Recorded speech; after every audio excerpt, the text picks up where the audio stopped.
নমস্কার, দ্রুতগতির খবরের আপডেট নিয়ে শুরু করছি ঈশান বাংলা মিডডে এক্সপ্রেস, রাজ্যের গত ২৪ ঘন্টার সবচেয়ে গুরুত্বপূর্ণ খবর। নারী সংরক্ষণ বিল ইস্যুতে শিলচরে বিজেপি মহিলাদের পদযাত্রা, কংগ্রেসের বিরুদ্ধে সড়ক প্রতিবাদ।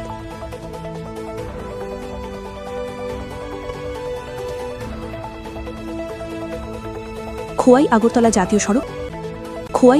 জাতীয় সড়ক এখন লাইফ রিস্ক, বিধানসভায় সরব হবেন বিধায়ক রঞ্জিত দেববর্মা।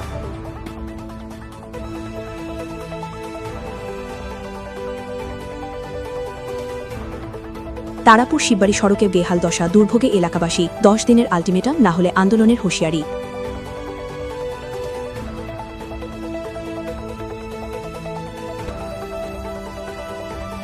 মহিলা সংরক্ষণ বিল সংসদে পাশ না হওয়ায় বড়খলার বালাছড়ায় মণ্ডল বিজেপি মহিলা মোর্চার প্রতিবাদ।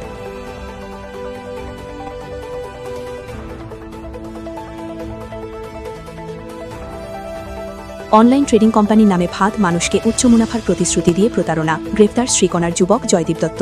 বিগত ২-৩ বছরে বরাক উপত্যকার অসংখ্য মানুষকে ঠকিয়েছে প্রতারক জয়দীপ দত্ত। ইতিমধ্যে কমপক্ষে ২৪ জনের অভিযোগ পেয়েছে পুলিশ।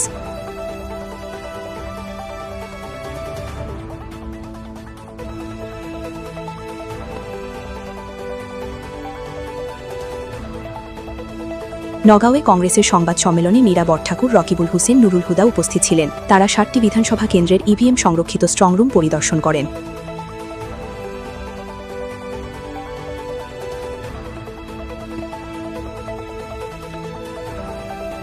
মৃত্যুর সঙ্গে পাঞ্জা লড়ছেন অনুপ চক্রবর্তী, চিকিৎসার জন্য ডিসির দ্বারস্থ শুভজিৎ।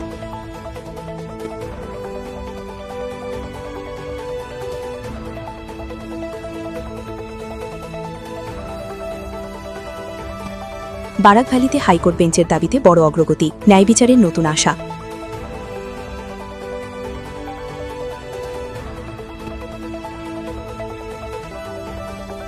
বরাক উপত্যকায় হাইকোর্ট বেঞ্চের দাবিতে অগ্রগতি। হাইকোর্ট বেঞ্চ প্রতিষ্ঠার দাবি বাস্তবায়ন কমিটির স্মারকলিপি রাজ্যের চিফ সেক্রেটারি ও গৌহাটি হাইকোর্টের চিফ জাস্টিসের কাছে পৌঁছেছে। কমিটির আশা, দীর্ঘদিনের আন্দোলন অবশেষে সফল হবে।